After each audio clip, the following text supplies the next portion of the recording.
Making history. Our next guest was the first black woman to serve in Virginia's state legislature. Now, she's the first black woman to secure the Republican nomination for lieutenant governor. And Winsome Sears is also a former Marine, and she joins us now. Winsome, thank you so much for being with us. Congratulations on your nomination. Tell us not only what it means to you, but what you think it symbolizes.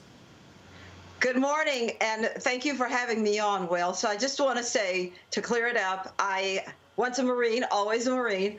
And also, I'm actually not the first black woman. I'm the first black Republican woman, but I'm the first Republican to represent in a district that I did, which was 60% black since 1865. So thank you for letting me clear that up. Now, I do want to say that we are all about school choice. We must have parental school choice. I just heard the segment on critical race theory. It's nonsense, and it says that it's a prima facie evidence. So on its face, as soon as we see a white person, well, they are racist, clearly, and so is everybody else in their family. It's going to be detrimental to our schools, and it's not what we want. It's supposedly to help someone who looks like me, and I'm sick of it. I'm sick of being used by the Democrats, and so are many people who look like me.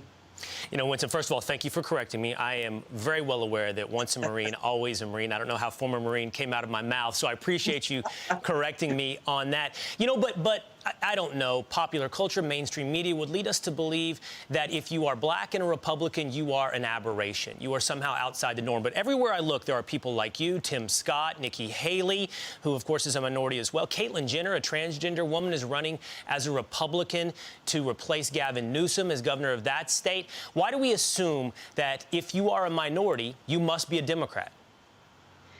Well, because, you know, it is evidential that there is some fact to that, but we are moving away from that because we're understanding what we call the okie doke is in play.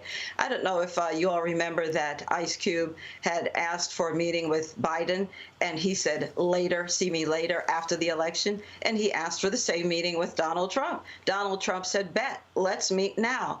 And so you see, we understand what's what, and we are not going to take it anymore. We are moving away. We're moving back, actually, to our roots.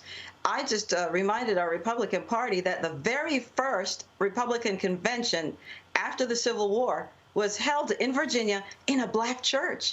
In a black church. Imagine that. And so we value everything that everybody else values. And in fact, it's not just black people who are coming back to the Republican Party. It is Asians and Latinos. Right. And I'm an immigrant, so I understand that experience as well. We want freedom. We want liberty. We don't want anyone to tell us what to do either. Really quickly, Winsome, I have like 30 seconds left, but you say something interesting. You said you want to make the case to people who are conservative but don't yet realize they are Republican. Tell me how you make that case. Because, you see, we want, again, school choice.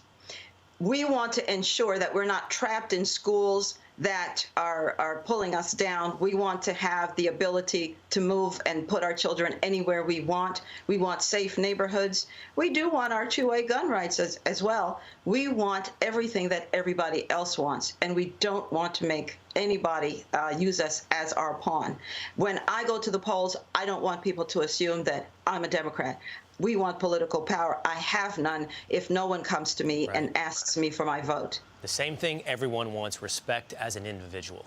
Winsome Sears, we wish you the best of luck in your election. Thanks for being with us this morning.